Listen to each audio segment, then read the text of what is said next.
Xin Chao, what's up everybody? We're here on a lovely Thursday afternoon in beautiful Saigon, Vietnam. We're over in District 1. I already shot this video. I had a bit of problems with the camera. As we know, it needs refurbished. That's neither here nor there. In this video, we're going to talk about Vietnam wants to do a visa-free waiver for all EU countries. So what they essentially want to put out is all EU countries can just come visa-free for 30 days. This is what they want the government to do, and they think that this is going to have a significant impact on tourism inbound to Vietnam. Now, right now in Vietnam, you're not seeing too many people come into Saigon or Hanoi. Most people are going to beach places like summer destinations, have you. I think that's an effect of a lot of Americans traveling, probably traveling during summer break, so that kind of makes sense. And you know, it's kind of the rainy season, so it's not really the best time to be in Saigon, I guess. I mean, it's hit or miss. Days are okay. It's definitely been a problem with me for my live streaming and my filming schedule. We are, however, building a home studio which we'll be streaming from, and we will be doing videos from. So from here on out, that'll never affect us again, the rain. Really been a drag this year, though. All the live streaming's done at kick.com/fatbro. So visa waivers for all EU citizens could give Vietnam a regional advantage. The exemption of tourist visas for citizens of all 27 EU member countries would help Vietnamese tourism compete with neighbors like Thailand, Singapore, experts said. Vietnam should consider waiving visas for all EU citizens to boost its tourism industry and strengthen its tie with the European Union. Martin Corner, head of the tourism working group at Vietnam Business Forum, told VN Express International. It will attract more visitors from the EU market, which has a population of over 500 million and high demand for travel, as well as high budget. The European Chamber of Commerce in Vietnam last week called on Prime Minister to waive visas for the remaining 20 countries and 27 member EUs. So it seems that the EU wants to be coming here too, visa-free. Now I think if they're going to do all of EU, why not include other countries too? Like, let's start expanding that list exponentially to more than just EU. If it's Vietnam and I really want to boost tourism and I'm actually trying to compete with Thailand when I have essentially an inferior tourism product, which any way you cut it, it's an inferior tourism product in a lot of ways to Thailand, a country that is tourism forward. Yeah, you know, that's going to help. Anything's going to help to compete. So I think start bringing in these, give people more of a reason to choose Vietnam. Like after COVID, things we've learned is things have to be very easy. People are butthurt all over the world. Nobody wants to be told what to do after all the needles and all this stuff. So like people want to easily go somewhere and just have fun. You know, my buddy came into town. I haven't seen him in a while. We hung out for like 6-7 hours yesterday. This is one of the things we talked about. Like me and him were talking about how it's like not even to us, either of us. He lives in Da Nang, I live in Saigon. It doesn't look like any kind of recovery almost since COVID. Like, you know, I haven't lived here a long time. Now we are going to talk about the gatekeepers of Vietnam. This is going to be the hot take on the Patreon video to end out the month. So this is going to be an extremely touchy video that'll be available on Patreon only, but there's a certain kind of people that have lived here that are expats in Saigon and Da Nang and Hanoi and even Vung Tau that they call themselves, they don't call themselves, but they're gatekeepers and they shit on anybody that hasn't been here as long as them, and they know everything. But we'll get into really great detail about that. Like I said, on the Patreon, that's going to be the, man, this guy's in a real hurry, bro. You better get there, bro. You better get there too. If you don't get there, what's going to happen? You better get over there. Seconds. You've got seconds to make up. Anyways, just like in America, right? Almost no need for it.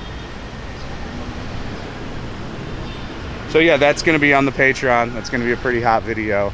So if you want to check that out, the Patreon is, you know, you can do as little as $50 for the whole year. You can do $5 a month. You can do $100 a year if you want to be a top G supporter. And you get lots of additional stuff on there. So back to the phenomenal topic at hand. I think it's going to be pretty difficult to deal with the competition of Thailand still. You know, Thailand seems to be where everybody's picking to go. after this big COVID thing. And I think in the next year, we're going to move away from all like anything to do with COVID travel. Like people have already gotten their first, second, third vacation since after COVID. So that's like going to be an afterthought type thing affecting travel. So I think we're kind of still, if you know what I'm saying, stuck in that bubble a little bit. And like I said, people are touchy right now. So like people want their hand held through everything and everything to be perfect. In my opinion, I like Vietnam better than Thailand because it's more of an adventure, where Thailand's very much a handheld, accommodating tourist place. I think that's really the two big differences between the countries as far as like tourism goes and picking one or the other. But I think, you know, the EU thing might help, but me and my buddy were talking about it. I think 3 or 4 years before there's any kind of recovery into the, like actual recovery, like where you'll go down potentially a Boy Vane again. And when you go down Boy Vane, you'll see, you know, 3,000, 4,000, 5,000 people, and it'll take you legit 30 minutes to walk from one end to the other, even when the street's closed and no cars. Like that's when you know, look at this rat trying to get the bird. Holy shit, kind of fast. Here, let's get this rat on bird action. Are they playing? Like there's no way that rat can catch that. I don't think they're playing, right? So, as far as I'm concerned, this is a great idea. Let's get it done. Is it going to bring any kind of additional tourism? I really don't think so. I think people are going on their summer vacations now. A lot of dudes are, of course, picking Thailand for obvious reasons.